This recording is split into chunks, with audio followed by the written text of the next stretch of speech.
Page 103, en haut de la page.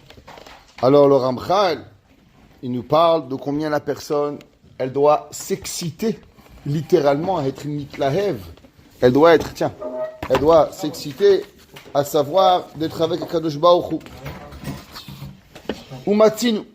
Et on a trouvé. Shiniteraem Akadosh Baruch Hu al Israël. On voit que, nous, on aurait pensé que quelqu'un qui est Bessimcha, c'est bien. Bon, s'il n'est pas Bessimcha, qu'est-ce qu'on va lui faire à lui? C'est pas une Avera. Ça serait quelque chose qui serait peut-être un plus. Le Ramchal, il dit, non seulement c'est pas un plus, mais en plus, Akadosh Baruch Hu, il a même, on pourrait dire, il s'est même puni. Il a même puni le Ham Israël à cause de ça. Umatzinu, c'est marqué en haut de la page. Sheniteraem Akadosh Baruch Hu al Israël. Mipene shechasrut naizeh ba'avodatam. Vous savez, c'est marqué dans Kitavo, les malédictions de Kitavo. Les malédictions de Kitavo, elles sont horribles. Chachamim, quand il disait les malédictions dans Kitavo, il disait, vaut mieux pas vivre ces moments-là. Chachamim, ils disent que c'était la Shoah. La Shoah, depuis que Moshe Rabbeinu, il avait écrit la Torah, on avait peur de cette abomination qui était arrivée. Et la Torah a dit, pourquoi c'est arrivé cela? On n'a pas fait Shabbat, on a fait Kashrut. Qu'est-ce qu'on n'a pas fait? Et la Gemara, elle raconte, la Torah nous dit, Tachat, Asher, Lo Avata, et Hashem, Elokecha, Besimcha. La Torah a dit à cause de quoi? À cause d'une seule chose. Tu sais pourquoi? Tu as pu faire Shabbat peut-être. Tu as fait Kippour. Tu as fait Sukkot, mais tu n'as pas fait avec joie. Tu les as fait, on dirait que tu étais en train d'agoniser des mitzvot. Ah, c'est comme ça que tu es avec moi? Alors automatiquement, Akadosh Baruch Hu nous a punis. J'ai déjà raconté une histoire à l'écoute des deux Bachurim, qu'ils ont parti un jour pendant les vacances faire du kirouv. Ils allaient de porte en porte. Comme je vous ai dit, à l'époque, il y avait des bottins téléphoniques. Alors ils cherchaient les noms juifs, Rosenberg, Goldenberg, Cohen. Et ils sont arrivés dans une petite ville dans New Jersey. Ils ont vu là-bas un nom juif. Alors ils sont arrivés, ils ont toqué à la porte, ils dit bonjour, on est juifs, on fait du kirouv, on dit merci beaucoup, je veux rien savoir de la Torah. Il dit laissez-nous vous apprendre au moins un pasouk. Il dit moi je connais un pasouk. Alors le Bachou a dit que vous connaissez Shema Israël. Et il dit moi je connais pas Shema Israël. Pas Shema Israël. Qui connaît pas Shema Israël, Hashem, Lokenu, Hashem, Echad? Qui connaît pas? Il dit moi je sais pas ce que c'est Shema Israël. Il dit qu'est-ce que tu connais alors? Il dit je connais le pasouk. Tachat, Asher lo avata et Hashem, Elokecha besimcha v'tuv levav. À cause que tu n'as pas servi Dieu avec ton cœur et ton amour. Alors ils ont demandé, mais d'où tu sais ce passouk? Il dit, il y avait un juif à Auschwitz qui s'appelait Zalman Leib. Zalman Leib, il était du matin au soir, quand il portait des sacs de ciment, chaque sac 50 kilos. Et on en portait environ 400 par jour. Et Zalman Leib, il prenait le sac sur les épaules, il disait, Zalman Leib, tu sais pourquoi tu es là?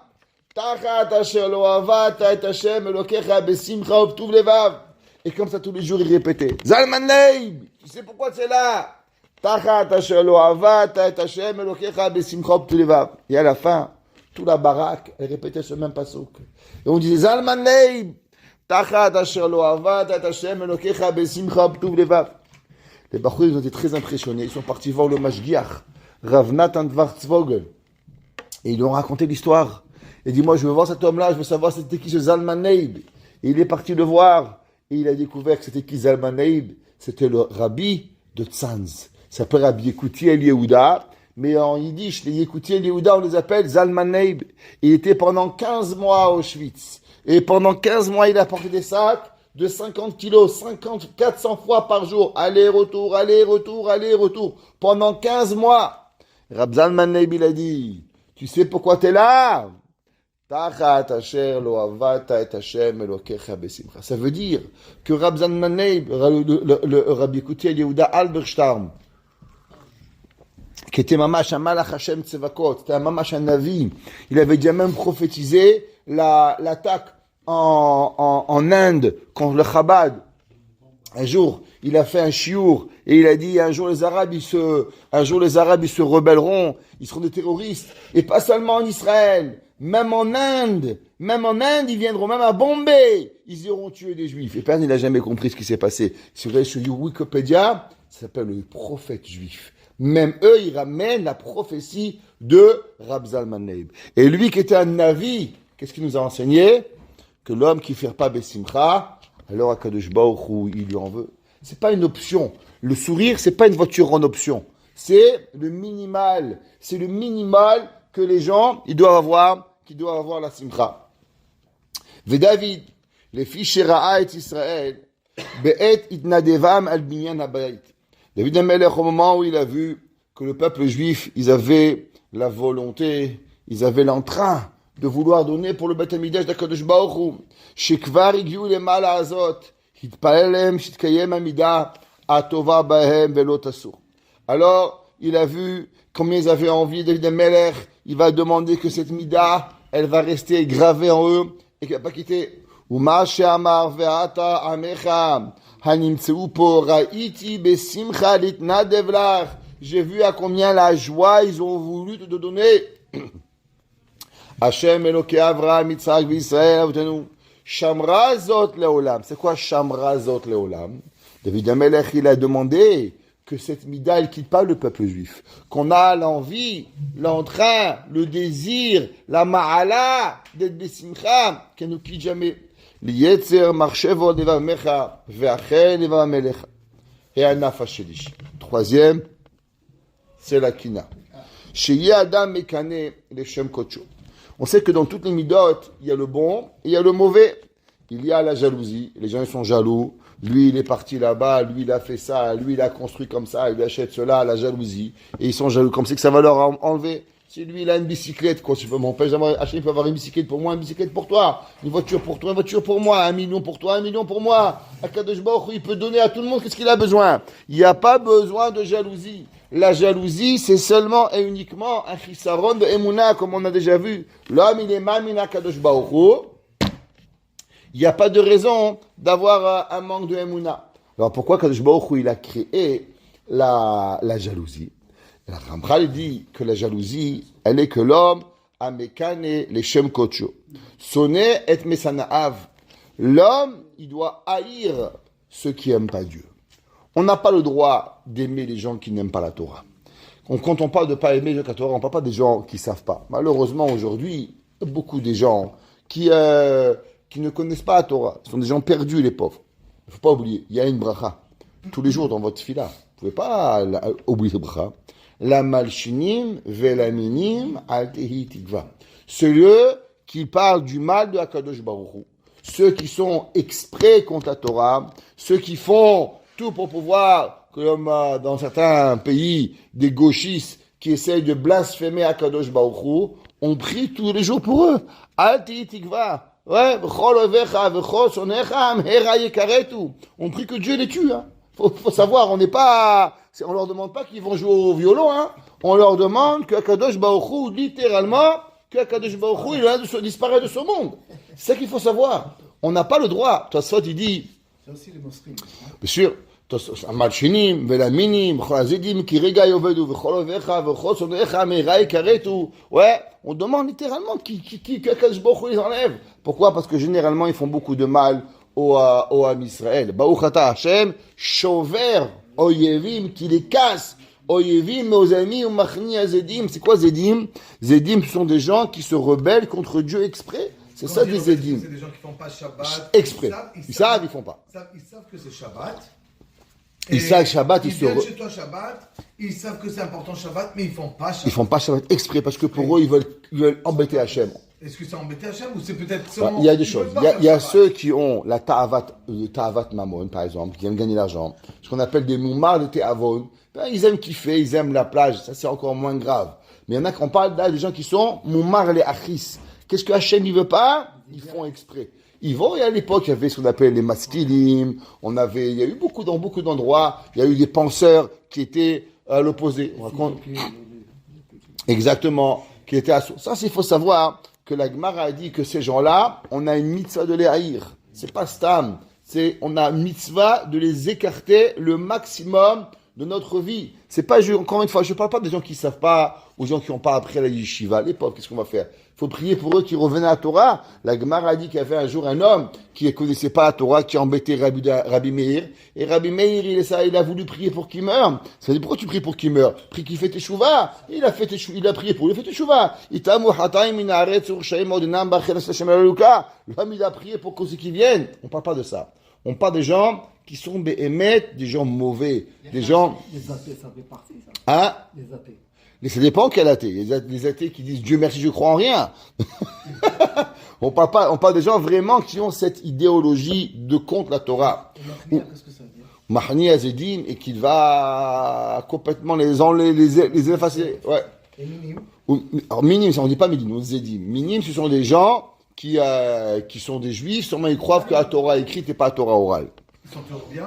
Ou mishtadel le'achnia bama sheyuchal. Ouais, et il doit toujours essayer de les abaisser et d'être marni à leur volonté. Kede shetie avoto idbarach naaset ou kevoto midrabe. Tous ces gens-là, qu'est-ce qu'ils font? En blasphémant à Kadosh Baruch Hu, ils enlèvent le kavod à Kadosh Baruch Hu. Qu'est-ce qu'ils disent? Kadosh Baruch Hu, il n'a pas créé tout le monde. La Torah, elle n'est pas mina shamayim. Les rabbins, ils ont inventé. Et c'est pas vrai. Et que les juifs qui font le Shabbat, c'est des feignants. À la place de mitrabed, des gens qui font, ils les abaissent. Et qu'est-ce qu'ils font, en vérité? Ils abaissent pas seulement les hommes.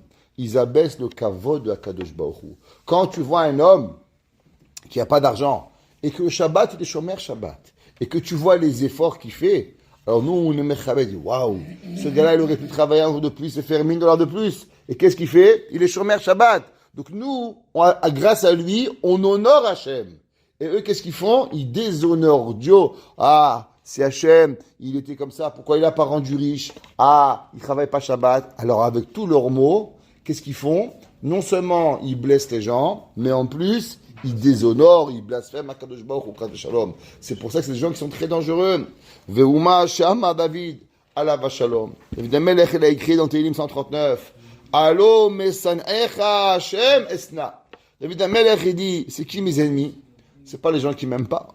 David Amelech, il dit, moi je m'en fous qui m'aiment ou qui m'aiment pas. Ça change rien. Un chien, il boit, et la caravane, le chien boit, et la caravane passe. Ça change rien. Qu'est-ce qui est important? David Amelech, il a dit, c'est ceux qui n'aiment pas Akadosh Baruch Hu. Ceux qui n'ont pas de respect pour Akadosh Baruch Hu. Les gens, généralement de ces gens-là, quand tu viens chez eux, il faut faire comme eux. Et quand ils viennent chez toi, alors c'est les invités, il faut on doit faire comme eux. En un mot, on a toujours perdu avec eux. Quand on va chez eux, il faut faire des coulottes, parce qu'on va chez eux. Et quand ils viennent chez nous, du fait qu'ils ont fait l'effort de venir chez nous, il faut aussi encore faire des coulottes. Eh, mon frère, t'es chez moi, tu respectes, t'es pas content, tu prends la porte et tu sors. Ok? Exactement. Ouais, ubin komecha et kotat, et pour tes guerres, je me battre. Tachlit. Sina senetim le oivim mayuli. David Amelech, il dit que j'ai eu de la haine pour ces gens-là. Faut pas les aimer. Le Rav de Brice qui disait, pourquoi on doit les haïr? Pourquoi on peut pas juste ne pas les aimer? Il y a une différence entre moi, le voisin. Je l'aime pas. Je dis pas beaucoup. Je connais pas Monsieur Dupont, mais je ne déteste pas. Il y a une différence entre aimer, pas aimer, et haïr, non? C'est une énorme. Pourquoi on doit les haïr? Le Rav de Brice qui l'a dit, à cause que si tu le hais pas, doucement, doucement, tu finis par l'aimer. Il dit le Rav de Brisk que quand l'homme il ne hait pas ce qui est contre Dieu, doucement, doucement, il va commencer à aimer ce qui est contre Dieu. Il y a des gens, ils disent c'est pas grave, laisse-le parler. Toi, laisse-le parler. Non, je ne laisse pas parler. Un gars, il parle du mal à Kadosh Baruch Hu, je vais laisser parler. Un gars, il parle des choses qu'il faut pas parler, je vais laisser parler. Tu vas pas ou quoi? Allez, c'est pas grave. Pourquoi c'est pas grave? Oui, c'est très grave. Je veux pas que mes enfants ils écoutent des bêtises pareilles. Je veux pas que mes oreilles ils écoutent pareil. Avec Rabbi Shua ben Hanania. Un jour, il est parti à Rome pour faire un débat philosophique. Et il est arrivé là-bas, il les a éclatés. Et au retour de Rome, Rabbi Shua ben Chania, il pleurait. Ils ont dit, Rabbi, pourquoi tu pleures? Il a dit, parce que c'est mes oreilles qui ont écouté toutes leurs bêtises. Vous êtes là, vous êtes tous contents. Mais à la fin, qui a écouté toutes ces bêtises? C'est moi. Et moi, j'ai dû écouter ces sottises. Même que l'homme, il a gagné. Mais on ne sait jamais l'idée qui rentre dans la tête et qui peut doucement, doucement nous changer la tête et nous transformer. Agmara dit qu'Akadosh Baruch Hu, il dit pas Eloké Avram, Eloké Yitzhak, Eloké Yaakov, tant qu'ils étaient en vie. Pourquoi? Parce qu'on ne peut pas connaître Akadosh Baruch Hu, il n'est pas miyached shemo sur un être vivant. Pourquoi? Akadosh Baruch Hu, il ne sait pas ce qui peut arriver à l'homme. Ouais, jusqu'à la mort. On ne connaît pas, peut-être que l'homme, à la fin de mourir, il peut faire Havé Shalom, il peut devenir apikoros. Il m'a dit que Yochanan, Kohen Gadol, il a servi 80 ans dans le Kodesh HaKodashim, et à la fin, il est sorti de Tarboudra'a. À la fin, il est devenu un apikoros. Vous imaginez cela? Et il dit le Harizal, pourquoi? Il dit parce qu'à cause qu'un jour, il a dit un mot qui était en rigolant contre Akadosh Baruch Hu, mais du fait qu'il a dit, ce poison, il est rentré dans lui, et doucement, il a grandi, et il est devenu apikoros. L'homme, il faut savoir que même dire un mot, pas des fois, tu dis, ah, c'est pas grave, juste pour lui faire plaisir. Il n'y a pas. Ce mot est très, très, très grave dans toi, il peut grandir, et il peut germer comme un arbre, et ce qui devient un tronc, et Barminan, il nous envoie d'Akadosh Baruch Hu. Vekvar Ainu Lama, Zacha Ba'avour Kinato Elohav. Ouais, on voit que c'est marqué dans Eliyahu Navi. Eliyahu Navi qui s'est dit Kano Kineti Hashem Elohei Hatzevaot. Dans Eliyahu Navi, qu'est-ce qu'il a fait? Lui, il a vengé Akadosh Baruch Hu. Pourquoi? À cause qu'il y avait le roi Ahav. Qu'est-ce qui s'est passé? Il y avait le roi Ahav, il avait un beau-frère qui s'appelait Riel. Il y avait une femme qui s'appelait Isabelle la pas belle, et elle avait un frère qui s'appelait Riel, et Riel, il avait construit la ville de Yéricho. Yéricho, il y avait une malédiction de Yoshua, que tout celui qui construit Yéricho, à la première fondation, il enterra le premier enfant, et en mettant les portes de Yéricho, il enterra son 10e enfant, et son dernier enfant. Et Riel avait 10 enfants. Et Riel va construire Yéricho, il va enterrer 10 enfants. Dieu préserve, il n'arrête pas le mec. Un enfant, il meurt, 2 enfants, il continue avec ça. Il n'a rien compris. Il arrive là-bas, Eliyahu Navi, Dieu lui a dit, va consoler le roi. Il dit, moi je peux pas y aller. Moi je suis un nerveux, moi je suis un pétaramèche. Tu dis un mot, moi je m'excite. Je peux pas, moi je suis Eliyahu Navi, Pinhas ou Eliyahu, qu'est-ce que tu veux chez moi? Il dit, va. Il dit, ok, je vais, mais ce que je dis, tu vas faire? Il dit, oui, va là-bas. Alors, il arrive là-bas, et il y a quelqu'un qui a dit, est-ce que peut-être que la malédiction de Yehoshua, elle s'est appliquée contre Riel? Que Riel, il a perdu ses 10 enfants? Alors, il a dit, le roi Ahav, et il a dit, je vous demande la question, qui c'est qui était plus grand? Yehoshua ou Moshe Rabbeinu? On dit, Moshe Rabbeinu. Moshe Rabbeinu kepne Hama, Yoshua kepne Levana. Moshe Rabbeinu était grand comme le soleil, et la lune grand comme la lune. Yoshua était beaucoup plus petit que Moshe Rabbeinu. Moshe Rabbeinu était énorme. Il lui a dit, regarde, c'est marqué dans Kiryat Shema, Vehara afonai bachem ve'atzar et hashamayim. C'est marqué que si on fait pas la Torah, Hachem il va s'énerver, il va arrêter de pleuvoir. Il dit, regarde dans ce pays, moi je fais Avodah Zara, il n'a jamais arrêté de pleuvoir, tellement il pleut, que des fois, je peux même pas kiffer tellement il pleut. Donc, tu vois que si la Kéla de Moshe Rabbeinu, elle s'est pas appliquée, qu'Alva Homer, que tout ce qui s'est passé avec Riel, ça n'est que du hasard. Il s'est levé, Eliyahu, il dit quoi? Comme ça que vous parlez à Kadosh Baruch Hu? Il a dit, Haï Naoum Hashem, je jure devant Kadosh Baruch Hu, ouais, s'il va y avoir Geshem ou Matar, s'il va y avoir de la pluie ou de la rosée, jusqu'à que moi je vais le dire. Et là, Kadosh Baruch Hu, il avait promis d'écouter Eliyahu, et pendant 3 ans, il va y avoir la famine, les gens vont mourir de faim, et toute l'histoire de Eliyahu avec Hara Carmel, avec les Kohanim Habal, tout ce qui va se passer, c'est à cause que quoi? Que Eliyahu Navi, il va être Kané et Kinat Hashem, il va venger et jalouser le nom de Kadosh Baruch Hu. C'est ça qu'il a dit. Eliyahu Navi, Kano Kinet il Hashem, Eloah Hatzevaot. Et Gmar a dit là-bas que la pluie il n'y avait pas, mais la rosée il y avait oui. Et Gmar a dit parce que le monde ne peut pas résister sans rosée. Ukvar Ainu le Mazacha Ba'avor Kinato le Elohav. Et qu'est-ce qu'il a mérité Eliyahu Navi? B'mamar Katuv Tachat Asher Kinel Elohav Vayichaper al Bnei Israël. On voit que grâce à cela, qu'est-ce qui s'est passé? Qu'il a jalousé Dieu. Alors Pinhas, il a seulement tué, malheureusement, 22 000, et il n'a pas tué tout l'âme Israël. Il aurait pu complètement éradier Rahman al-Islam, son âme chez l'Israël. Ukvar ifligu rachamnu zichronan levacha, ledaber bemi sheyesh biado limchod ve'eno moché. La Gemara a dit déjà qu'il faut faire attention que quand un homme il peut faire une tochacha à quelqu'un, et il ne la fait pas, alors il est puni par la même avéra. Si un homme, il peut faire quelque chose, et il fait pas. Non, bien sûr, on va pas chez les gens qu'on connaît pas, monsieur, on fait pas Shabbat, tu vas prendre une gifle. C'est pas comme ça qu'on fait. D'abord, on l'invite à la maison, on embrasse, on est gentil avec lui, on est mechabed auto. Et doucement, doucement. Il faut savoir faire du kirouf. C'est pas comme ça. Mais si tu vas toquer au port, monsieur, Nahal Shabbat, vous allez tous mourir. Il va dire, merci monsieur, au revoir. Il va même pas t'écouter. Peut-être qu'il va te mettre une gifle, peut-être. Ok?